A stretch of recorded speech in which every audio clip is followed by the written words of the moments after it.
संकटातला मनी आठवण बाळ तुझा ठेवणे बाळपणीचा खेळ संपला चाललीस तू घरी बोलतो बरे बोलतो ते वडिलांच्या अंगणी श्री गणेशा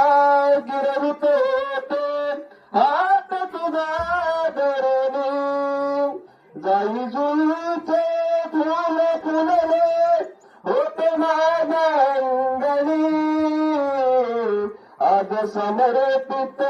केले तुला पतिराला चरणी पक्षीचे तूच पाकळून गाईचे वासरी माहेर सोडून सासरी निघाली अश्रू कसे आवरू बागतून तू संसाराची पती